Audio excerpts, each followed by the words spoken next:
Welcome to the February 10th meeting of the Recreation and Parks Commission meeting. I'd like to call the meeting to order. Can we do a roll call, please? Yes. Commissioner McCauley. Here.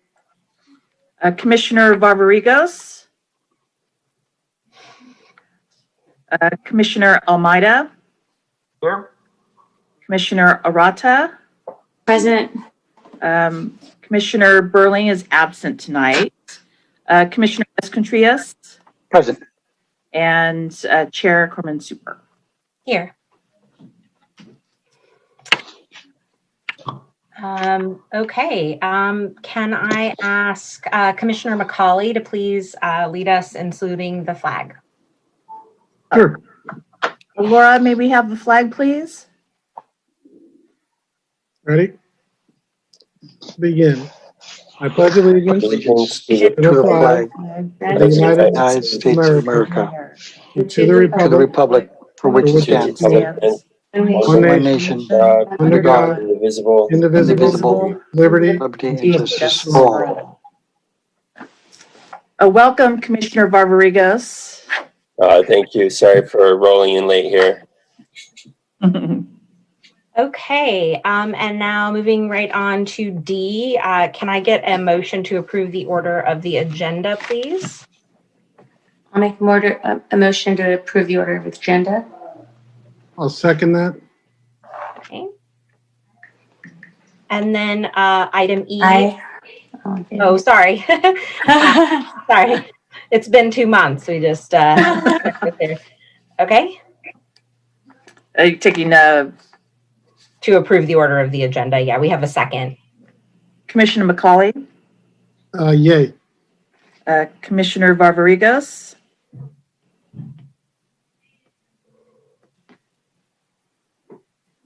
Oh, Yes. okay. Commissioner Almeida? Commissioner Arata? Aye. Commissioner Escontrias? Aye.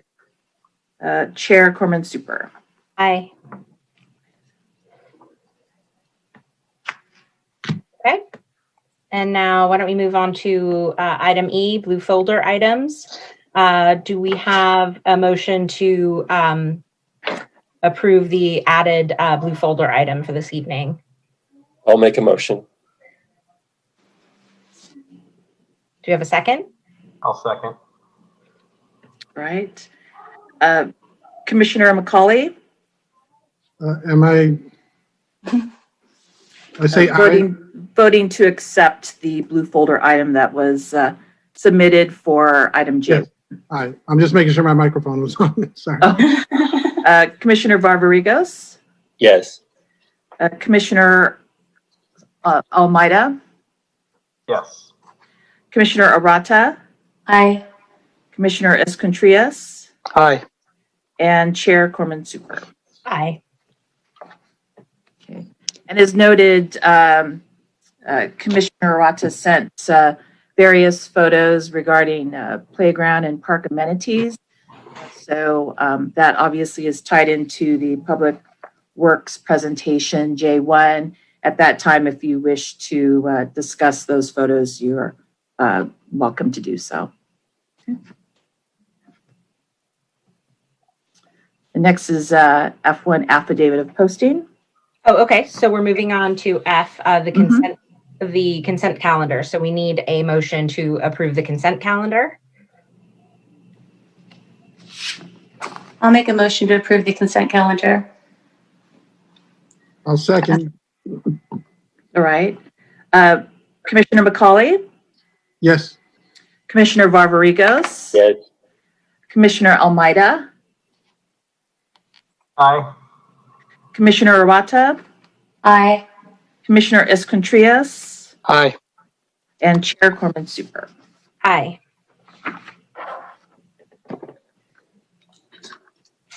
Okay, and so, sorry, we're moving on to F1 Affidavit of Posting. I believe you just voted to approve both F1 and F2. Oh, okay, great. Okay, so then we have, let's see, we're going to move on to public participation on non-agenda items. Sorry. Oh, do we have any? No, I was going to mention that I did not receive any emails, and then we'll check with Laura from the city clerk's office to see if she received any. Laura? Hello. Hi. There are no public comments or attendees for this item. All Thank right. you. Thank you. Okay, moving right along here. Items continued from previous agendas. Was there anything there? There's nothing under section I. Okay, and what about J? North. Okay. All right, and so we're going to move along to J1, and I believe we need to make a motion to receive and file the updated report. Yes. Okay, can I get a motion to do that, to receive and file the updated report on the condition of amenities in city parks, please? Don't we need to review it first? No? Didn't we already do that? Or do we, oh, do we need to, do we need I'm to? sorry. Yes, we should go ahead and presentation. I'll do an first, introduction and then for receive you. and file. Okay. I'll do an introduction. So it is receive and file an updated report on the condition of amenities in city parks and parkettes. We are pleased to have with us the Public Works Department, who are here obviously to talk about the not only parks and parkettes, but there is also a summary of CIP projects that some of you have recently inquired about. So I'd like to introduce Ted Simon. He's the Director of Works, and Ted has some team members with him that I'll let him introduce. Great, thank you, Lori. Good evening, commissioners. As Lori said, I'm Ted Simon. I'm the Public Works Director for the city. Tonight, we're here to present you that report on the conditions of the city parks. Joining me tonight are going to be Rob Osborne, Senior Management Analyst, who will primarily give the presentation. Mike Klein, who's been having some difficulties logging on, but he's the Deputy Director, and if he's able to get on, that'll be fantastic.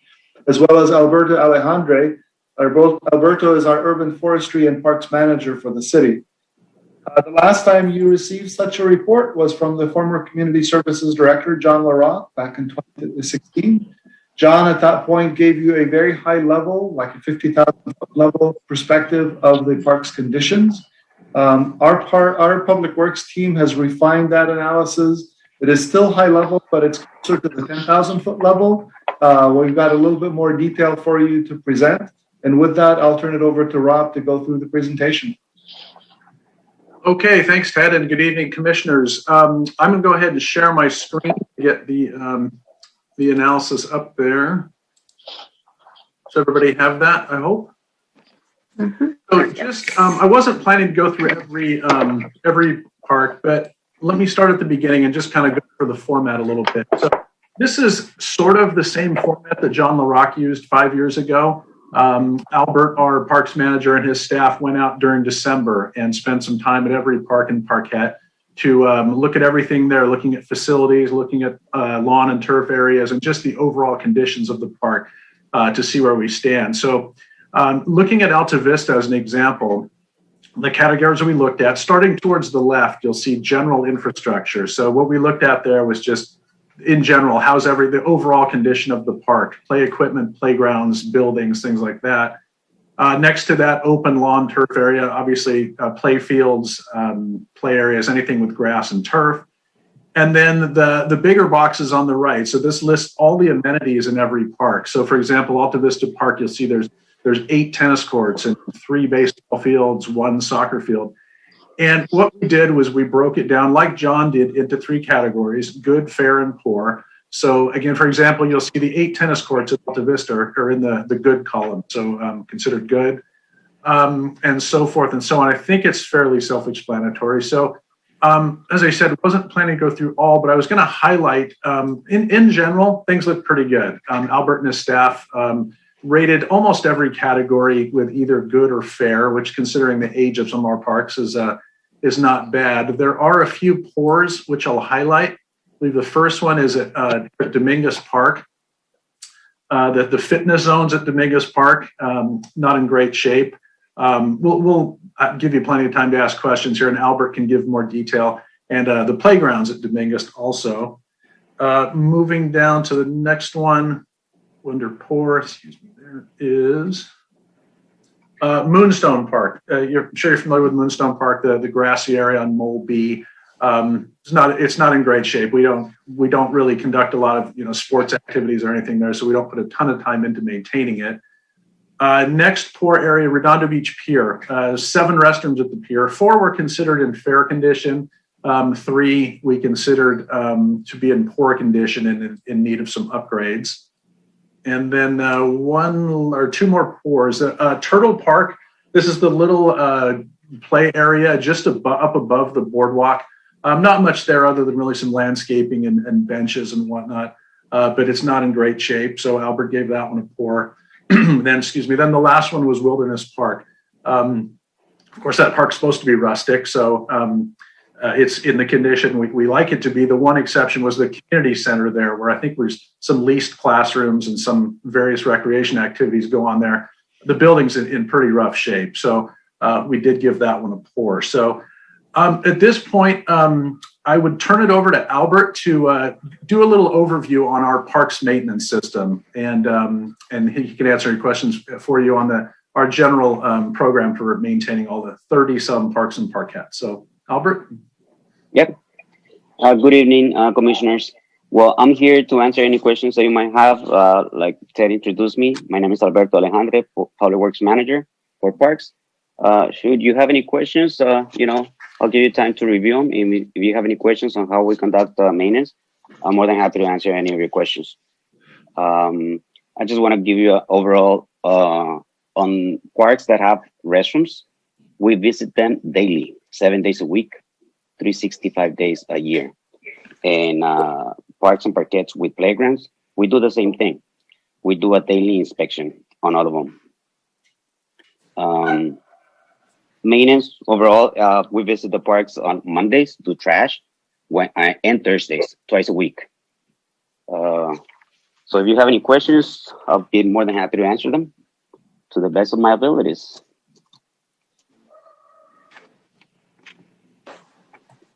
Okay, and then, so the last part of our presentation is capital improvement projects. So we do have, in our 5-year CIP plan, we do have 8 projects that are impacting and improving parks in some way. As you can see here, a couple at Dominguez Park, a few at the parkettes like General Eaton, a few play surface replacements and restroom improvements, improvements to Wilderness Park, and then boardwalk restrooms, and the Moonstone Park that we talked about before. So I don't know if Mike Klein's on board, but if you have questions on these, Ted and I will do our best to provide input. Projects are all at various stages from near the beginning to near the end. So quite a bit of variety there. So that's really all the concludes the presentation we had. But as Ted and Albert mentioned, there's I think 4 of us here from the department and very happy to answer any questions or any clarifications.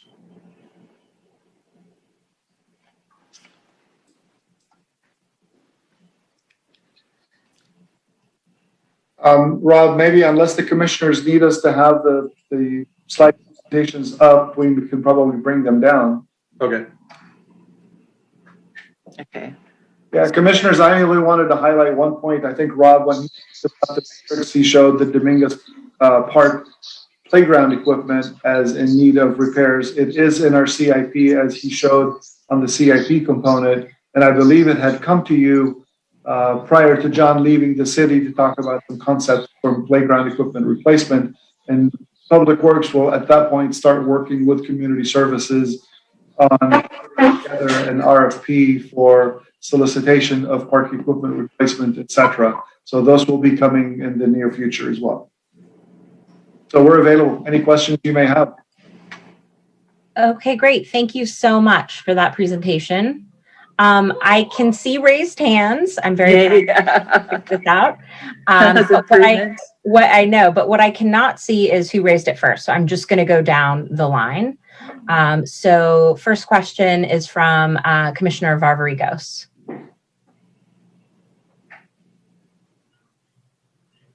Hi guys, thanks for the presentation. I just had a couple questions, or maybe just a suggestion on the. I'm pulling it up right now. The list of amenities where it shows each park and then the amenities that those parks have. I noticed that there is a category for skate parks, for instance, although we don't have any skate parks yet. However, I don't see a category for community gardens or botanic or native gardens. And that could be an amenity that does appear in various locations. The native habitat could already be selected on Wilderness Park, for instance. But that's just something I noticed on that chart that could be a benefit in the coming years. The other question I had was just in regards to what qualifies for upgrades. Is it what qualifies things classified as poor versus fair, and bathroom facilities? I know once they hit a poor level, does that mean that they at that point they're upgraded, or I guess what's the strategy? Are things that are listed fair? Are they kind of put off for a while, or is Ted, do you? Maybe I'll start that one. Commissioner Rodriguez, thank you for that question. I may let Albert talk a little bit more about, what constituted a poor condition or a fair condition in that respect. But from our perspective, as you know, every year we go through multiple budget cycles. The city budget and operating budget and capital improvement budget starts in about March when we start that conversation. Internally for our department and with other departments such as community services, we will take our own assessment conversations. So we will turn to each of our divisions, Albert being the manager over the parks themselves. We'll ask him and say, from your assessment of all of the needs that you have in the parks, which ones do you need to be considered into this upcoming CIP budget? And what elements do you think can be done with routine maintenance with in-house staff? We'll go through that vetting process, and then we'll do that vetting process with the city manager and the other departments. Eventually, all those will be proposed, or what we believe is viable will be proposed to the city council. The city council at that point will deliberate over that. They typically will give us their own ideas, their own perspectives of what they believe are priorities. Sometimes they're very much in line with what we can conceive. Many times they may vary them and or accelerate certain projects beyond others. The ultimate call is obviously up to the city council to identify those priorities, and we'll start working on those priorities from that perspective once they're adopted by the city council. Albert, maybe you want to talk a little bit about the poor and fair components, what you perceived? Yeah, pretty much when we go to a park and we look at the restrooms, for example, the doors are rusted. We're having a hard time. My staff is having a hard time shutting them, closing them. They already get into the being poured. When it's fair, it could be some cosmetic paint, nothing major. It still operates well, still do its job. But obviously on the port is that we're just having difficulties on some of them being shut down, able to lock them or to operate. It's currently some of the doors are being replaced, Lilienthal, with brand new doors. And those obviously they're going to be, and hopefully they can remain as in very good conditions. And that's pretty much how when we assess grass structures, that there's no deficiencies, that the structure is solid, and fair, it could be some cosmetics. That's something that we can be remedied within house and with my staff. That's pretty much how we assess in each one of the areas. Basketball courts, there's no cracks on the concrete or on the backboards and things like that. That they're safe to operate, but they're gonna need some upgrade in the near future. Yeah, and back to the prioritization issue. Last year or the prior capital budget, we proposed a few park playground equipment rubberized surface replacement. And when it got to the discussion with the city council, they had identified different priorities. Actually, we took one of the playground areas, which is up at the aviation park. That was proposed for rubberized surface replacement. The council had identified another park as a bigger priority, and that one got bumped off. It is in our proposed, and we'll be proposing it as part of the 21-22 budget when that comes around. But that's an example of how the council is shuffling not only the priorities, but also the budgets that are available for them in order to allow us to implement some of those changes. Ted, one of the things that, my name's Mike Klein, Deputy Public Works Director for the City of Redondo Beach. A couple of things that have happened that are accelerating wear and tear on a lot of our park facilities are, number one, are some of the graffiti issues that we've been having, and a lot of the basically vandalism that's happening with a lot of it. It will take a park that is in very, very good condition and take it down to the poor level very, very quickly overnight. That's one of the things that we are constantly, battling against. So when we have these conditions of the park, they can vary very quick. The level of the park condition can change dramatically overnight. So that's something that want to make sure that the commission, keeps in mind, is that we try to keep these parks in the best condition that we can with our staff and with the means at hand. But we do have in some of the parks we are experiencing, a lot of vandalism, especially with painting, graffiti, things like that. Mike, I think a perfect example of that was Anderson Park. When we completed the restroom renovation at Anderson Park for the existing ones and the new ADA compliant restrooms, no sooner did we open those restrooms that we had the new ones got vandalized. Some fixtures were pulled out of the walls. Somebody tried to set fire to one or was doing something that we saw singe marks on the walls. And that, as Mike said, that can turn a brand new restroom, which should be in great shape for a good couple of years plus, into a very poor condition, which we were able to repair in a timely fashion. But yeah, that's how things can sort of spin on us pretty quickly.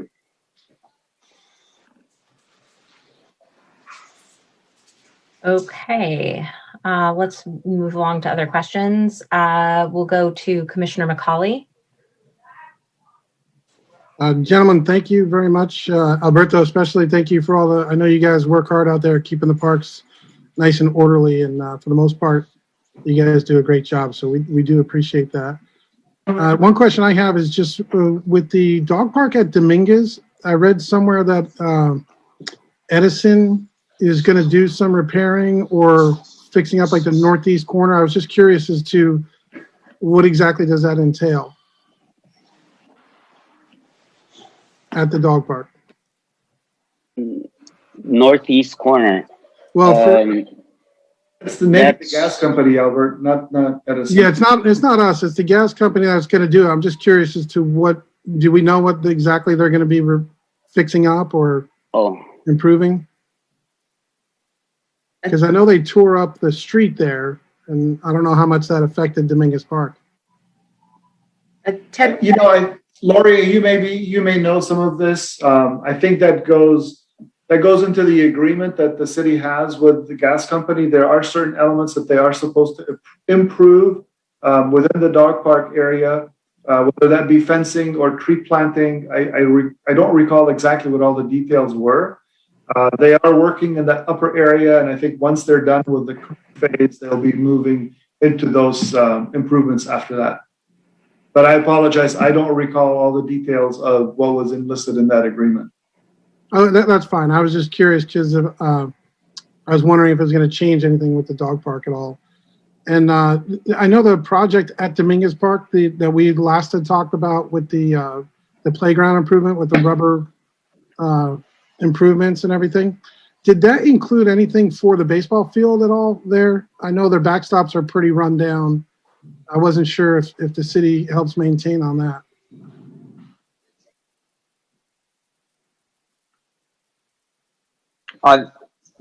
Can you repeat that question one more time? Because I want to make sure that I answer this correctly. So the improvements that are scheduled for the playground area at Dominguez, did any of that improvement include any improvements to the ball fields at all with the fencings and the backstops? There is some fencing that is going to be improved. It's going to be going around the southern side of the park, not including the baseball fields themselves. The baseball leagues have historically taken care of most of the fencing and the backstops in that area. So that is, not that I know of, has not been part of the improvements. And I think the playground equipment replacement or upgrade is independent of the ball fields themselves altogether. It's just the focus on Correct. the equipment area. Okay, so that project was just for the playground, not for the sports fields. Correct. Okay, Correct. that's it. That's all I got. Thank you, gentlemen. Okay, next is Commissioner Escontrias. Yes, I had a couple of questions. One of the things that concerns me is what the criteria is for the evaluation on between poor, fair, and good. Is that written down somewhere as a checklist? Because my concern is that that when people are doing an assessment, that the assessment is based on similar issues, and that any one person can go ahead and have a different opinion as to what is a good, what is fair, and what is poor, as well as for auditing purposes as well, and going back and determining what is in good shape or bad shape. So, is there something that's written down somewhere so that any person can somewhat have somewhat similar approach to what is considered good, bad, and fair? That's the first question, anyway. Albert, do you want to tackle that a little bit? I think I have an answer, but I'll maybe let you talk about that a little bit more. Yeah, sure. There's no written policy or procedure that we're following. Pretty much when I'm out there and, for example, in Dominguez Park, the fence. I mean, you and I had a conversation this morning. When we are looking at the fence, I think both of us can agree that the fence around the dog park is poor. How we measurement we use is just that has holes everywhere. It's not holding up. It's uneven. Pretty much like I don't know if I'm using the right word, but common sense. For an average person, when we're looking at the areas that we're looking at, it's still be used, it's still safe, so it's fair. I don't have anything on writing. It's just my experience, my 25 years of experience on working out on the field, and we're looking and assessing these areas. That's where my expertise is in the structures on the fencing, grass, and basketball courts. That's what I was evaluating when I'm out there. And there's no written procedure that I'm following. Okay, so looking at safety. Let me add to that, because I think what Albert just described is exactly the right thing, in the sense that this is a high-level assessment. This is not a construction assessment, detailed assessment that we have to go look at every component of these of all these elements that are out there.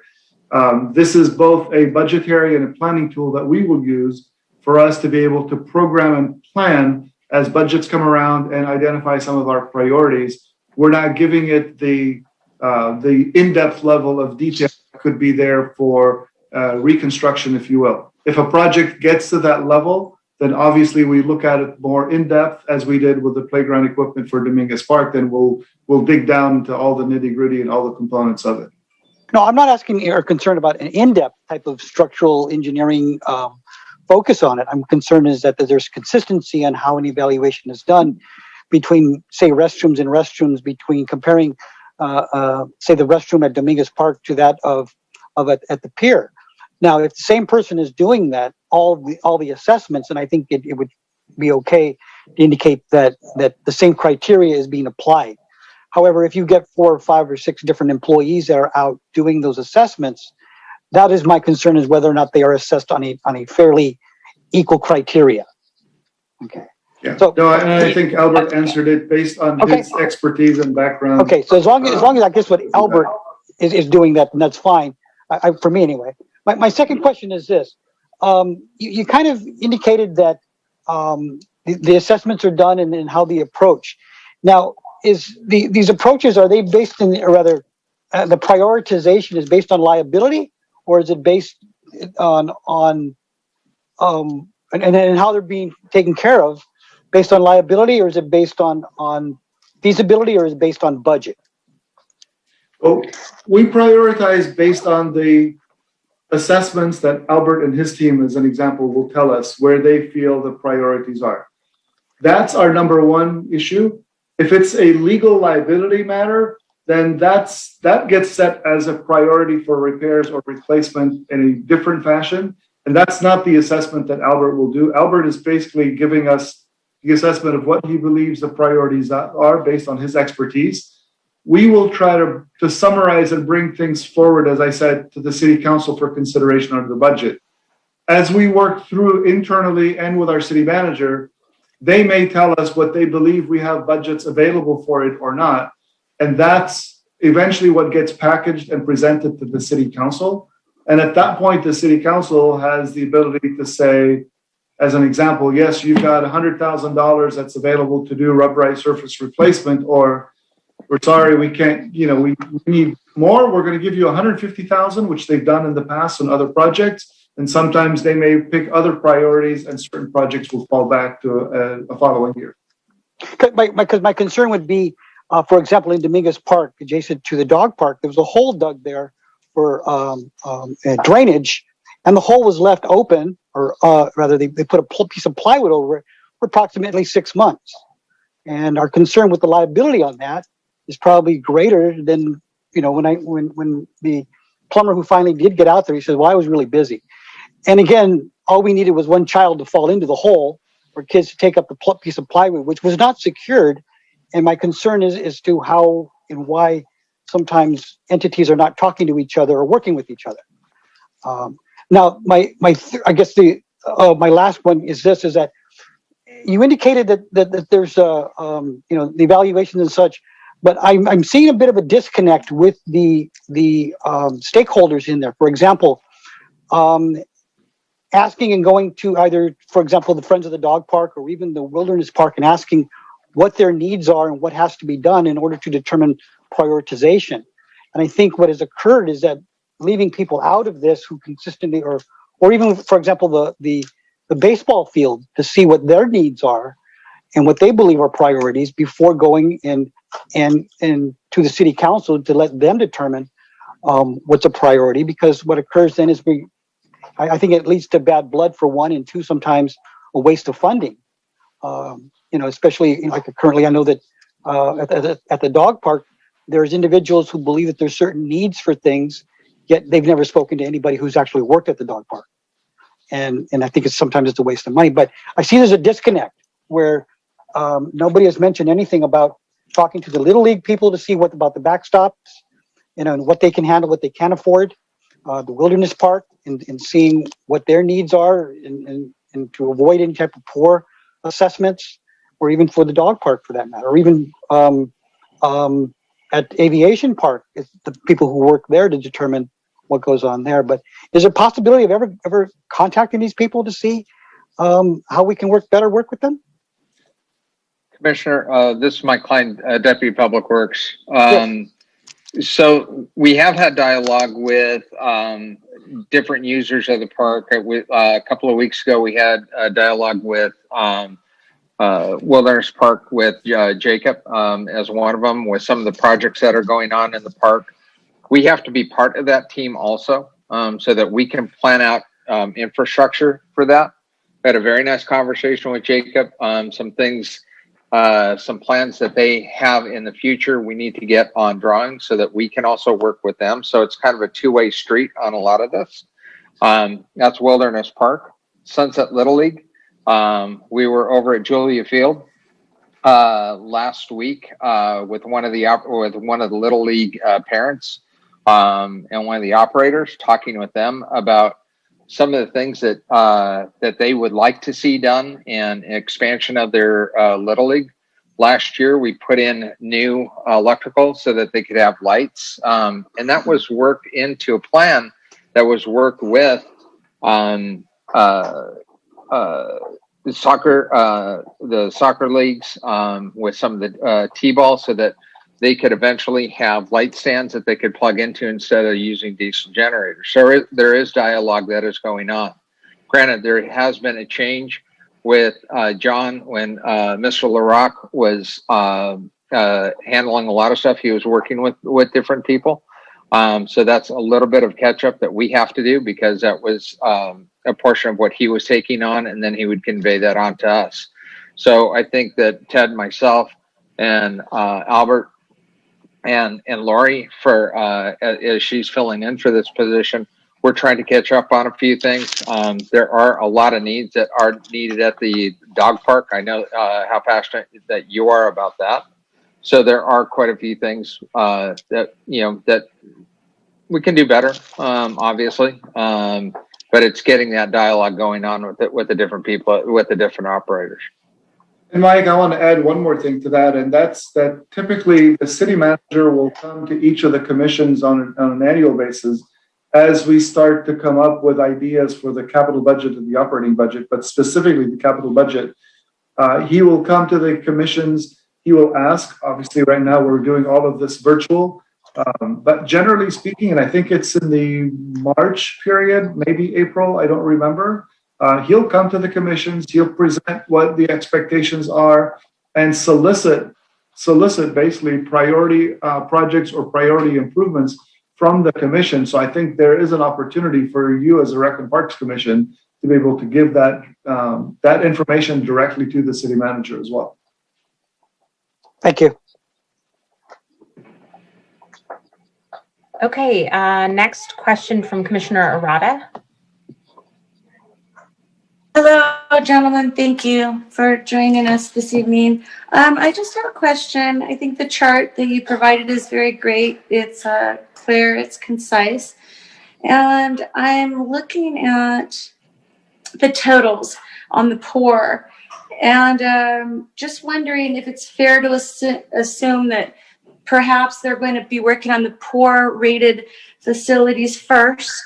And secondly, that poor is equivalent, or it's, I believe Albert said it, that it's cosmetic and it's not a safety issue.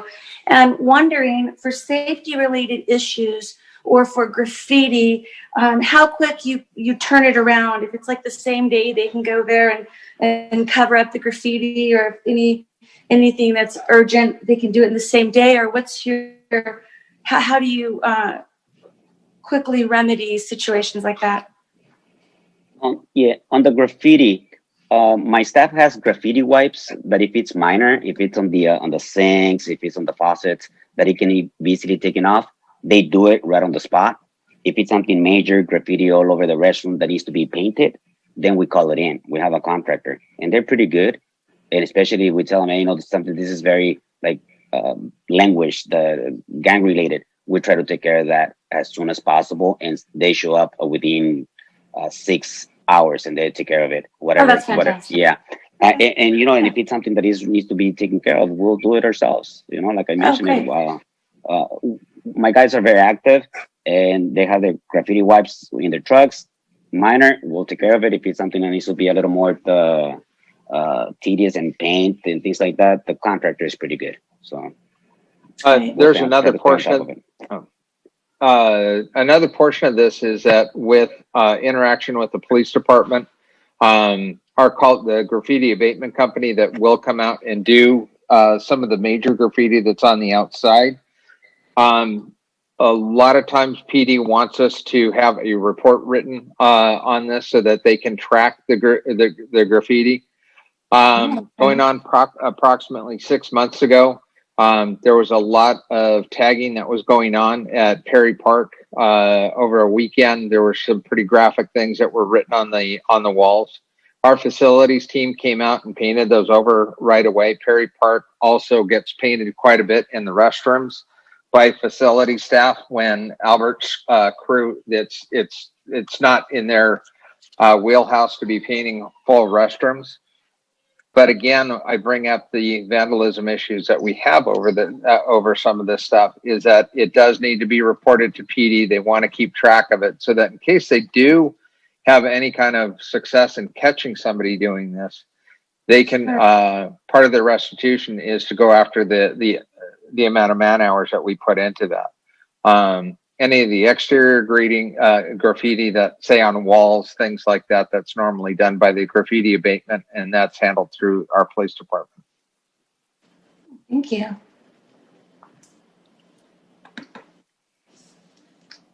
Okay, I believe if we're all done with hands, I will go ahead and ask my questions. I have just a couple. Again, thank you for all being here and for presenting to us. I have a question about just as far as these totals, like for playgrounds, it says the total of poor is 3. So using that as an example, how would you guys go about taking that total of 3 and, you know, changing it from poor to good? Like what does that mean in the context of like a playground? Most of the time, when it's poured, is the rubberized surface. It is, okay. Most of the time, and that if it's just on the top layer, for example, Anderson is the top layer. We can do a finish. That's on a CAP. If it's minor, if it's small, one of my staff members, they have the mix. We can do a small repair, and we do it ourselves. But most of the time is rubberized surface.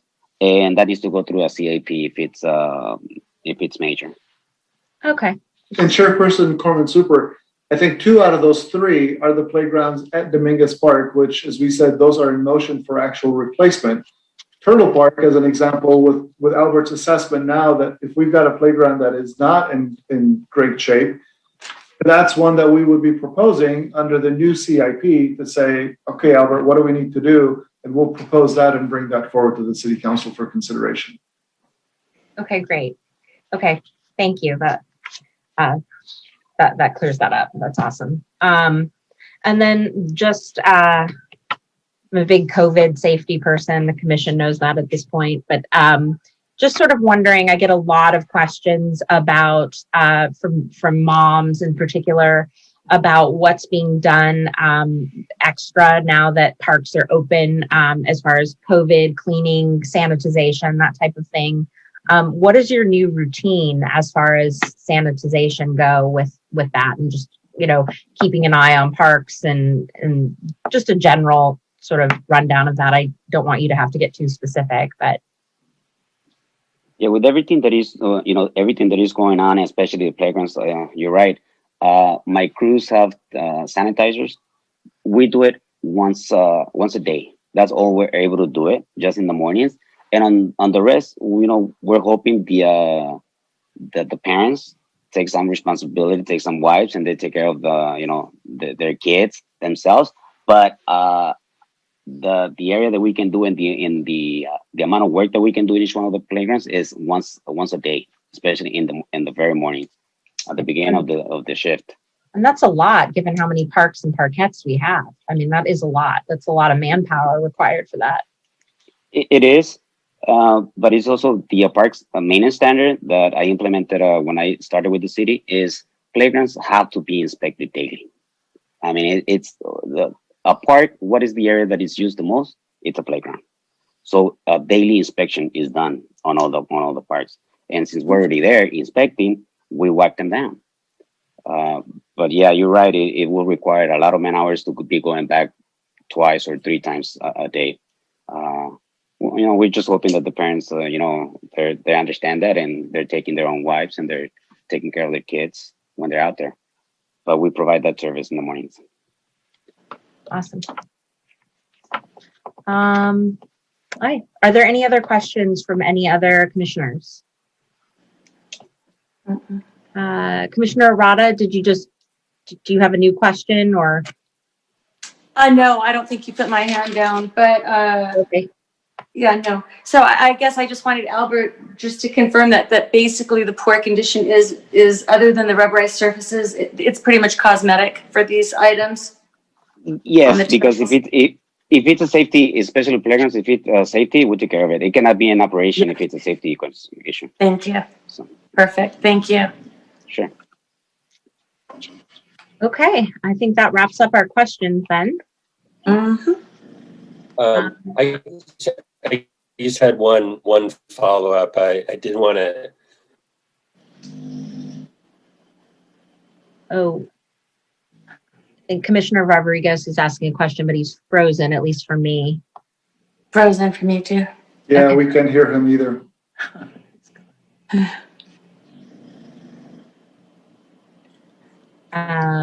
If he doesn't come back on, Jacob knows both. Jacob. He's got both my contact, Albert's contact, and Mike's contact, so you can always follow up with us as well.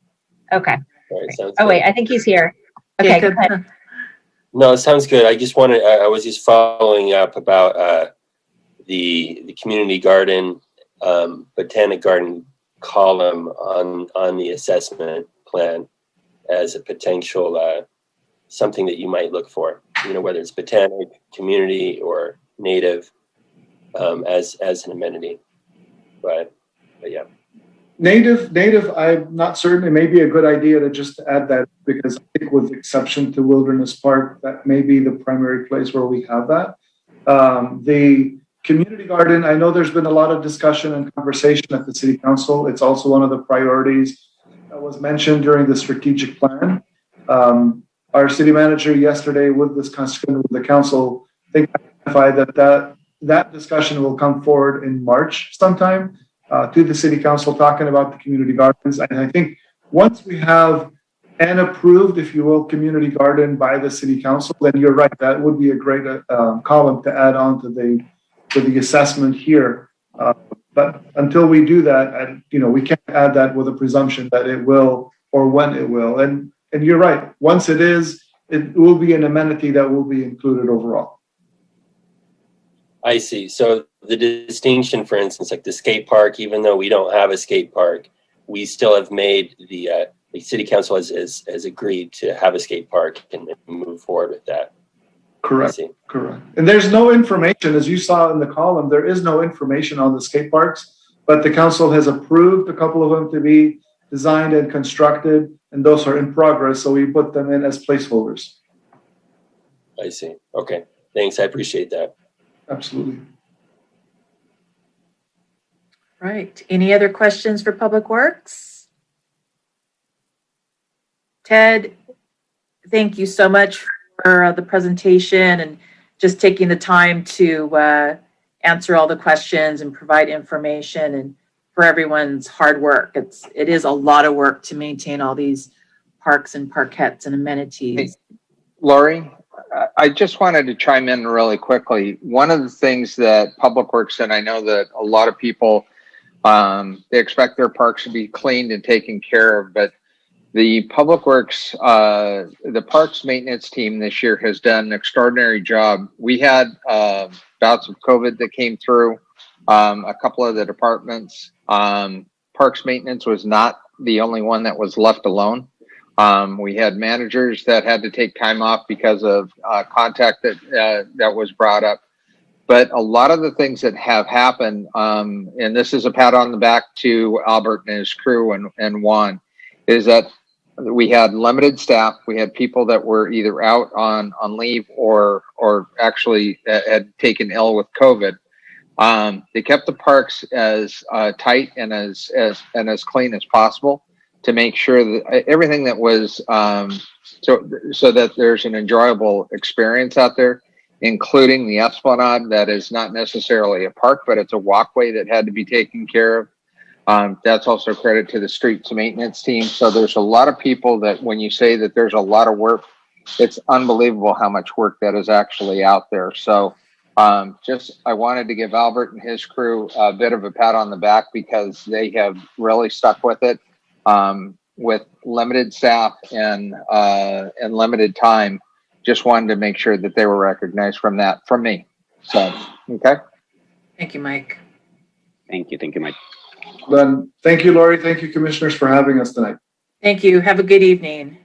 Bye-bye. Good evening, everybody. Bye. Bye. Okay, great. So now we will. Now, We'll go ahead and make a motion to receive and file. Do I have somebody that can make a motion for that, to receive and file this presentation, please? Make a motion to receive and file the Parks report. I'll second it. all right. So I'll take a roll. Commissioner McCauley, Yes. Commissioner Varvarigos, Yes. Commissioner Almeida, Yay. Commissioner Arata, Commissioner Arata, Aye. Commissioner Escontrias, Aye. and Chair Corman Super. Aye. Okay, next we'll move on to J2, is just a brief update, COVID update, and how if there have been any changes to recreation facilities and amenities and programming. So we last met in December, and unfortunately not much has changed. I think when we met in December, playgrounds just closed at that time. So that has changed. You see, playgrounds are open. So really the only that are open is the aviation track and field, to tennis courts. Just FYI, you can play doubles now. That's recently changed. The parks, parkettes, and playgrounds are open. And then one item that I'm just continuously learning about all the different things that community services offers. And I did not know about this rec club study and play. So I just wanted to provide you with information on that. Obviously, there aren't many after-school programs. So this is modified. It's for children ages 6 to 12. And it's basically all-day care. So they study, there are activities. What I understand is many of the children are children of frontline workers who can't stay home and work during the day. And so obviously huge focus on safety, which is why the second page of this report just basically just outlines all of the different safety measures that are taken to keep the kids safe. So smaller pods of children, no guests, not even parents, supplies are kept separately, a lot of different cleaning, scheduled bathroom visits. So, the restrooms are cleaned constantly. So again, it's just wanted you to know that this type of program is currently being offered. So wanted you to know about that. And unfortunately, again, all the different facilities, Performing Arts Center, historic library, everything is still closed, so, as is City Hall. So again, just wanted to give you a brief update. In months, we'll see some changes to closures, but again, we just don't know. So, okay, any questions? All right. Chair, do you want to receive and file? Yeah, so can we make a motion to receive and file that, please? I'll make a motion to receive and file the city emergency order in response to the novel coronavirus COVID-19 and impact on recreation facilities, amenities, and programming. Do we have a second? I'll second that. All right. I will do the roll. Commissioner McCauley, Yes. Commissioner Varvarigos, Aye. Commissioner Almeida, Commissioner Almeida. You're muted. Commissioner Almeida, you're muted. We'll come back. Commissioner Arata, Aye. Commissioner Escontrias, Aye.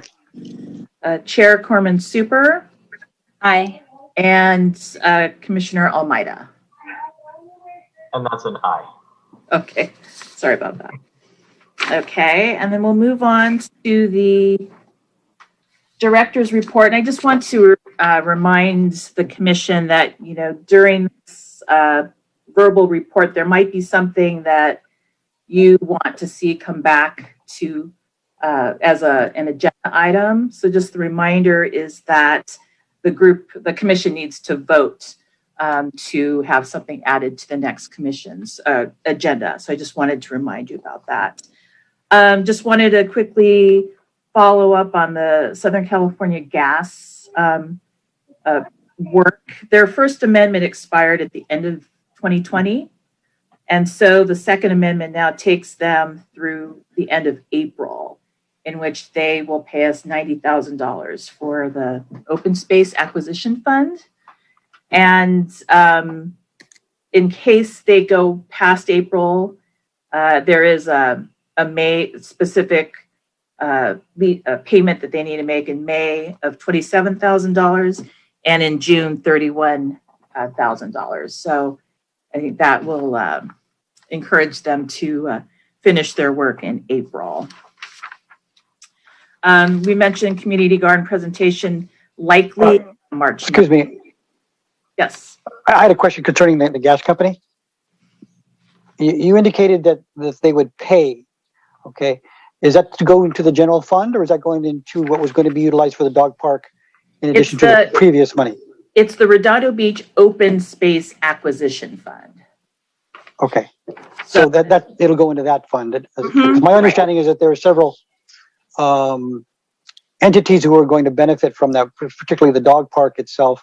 But I just kind of see as how that'll be allocated. Yes. In that. With finance today, the overall balance is about 1.1 million in that account. So in that account, okay. In the account overall. Because my understanding was that there was some improvements to the dog park, I believe approximately 60,000, and that anything going beyond that would either go back to the dog park entities itself or possibly to the general fund or whatever other city funds that there are. Okay. All right. Thank you for sharing that.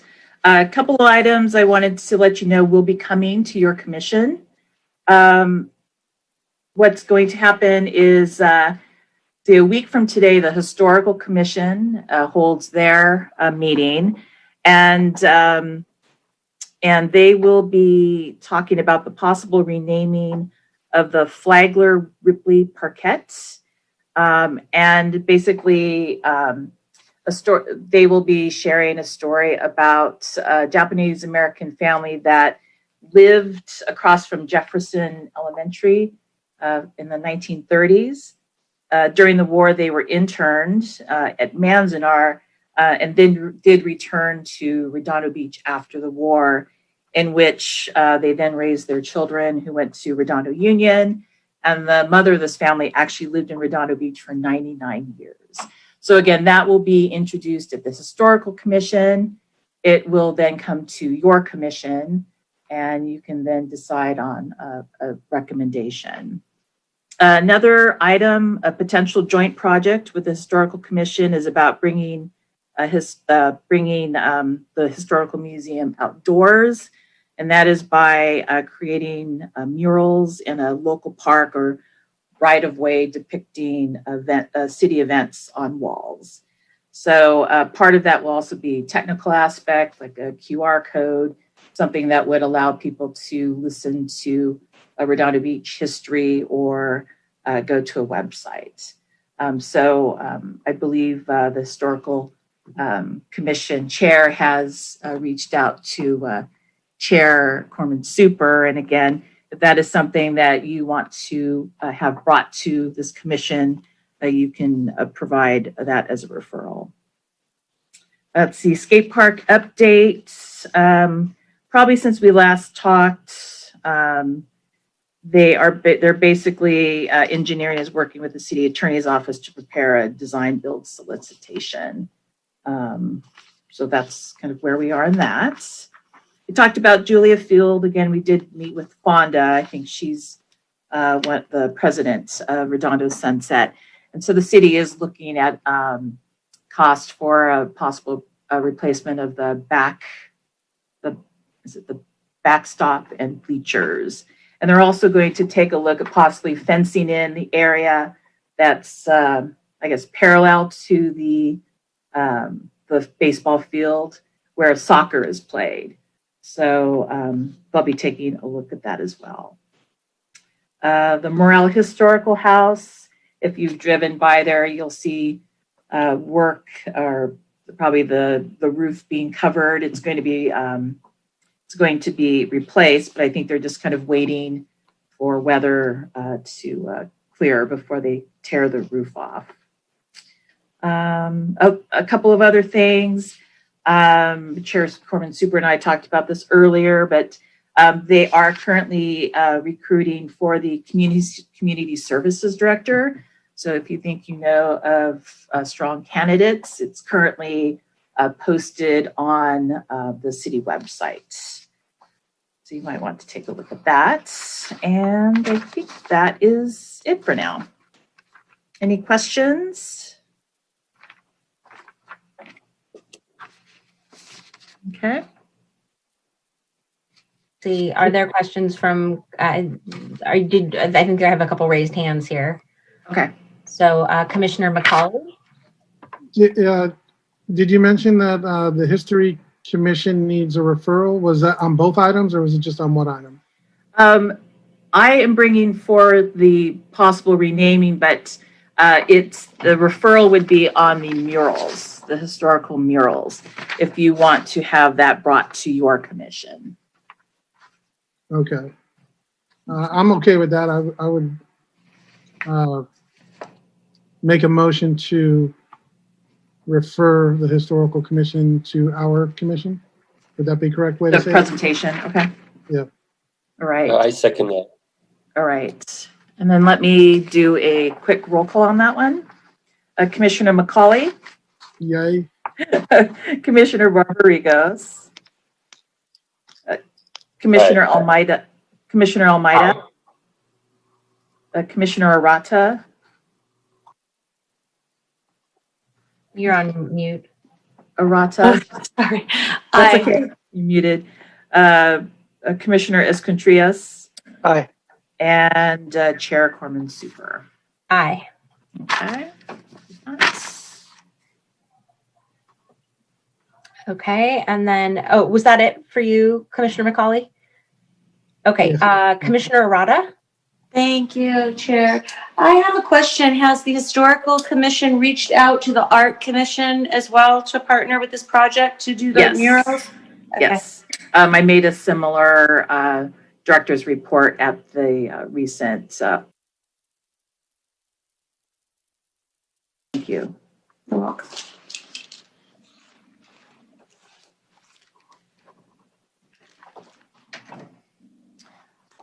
Are there any Hello. other? I'm sorry. I would like to add there were no public comments or attendings for none of the items. Thank you. Oh, thank you, Laura.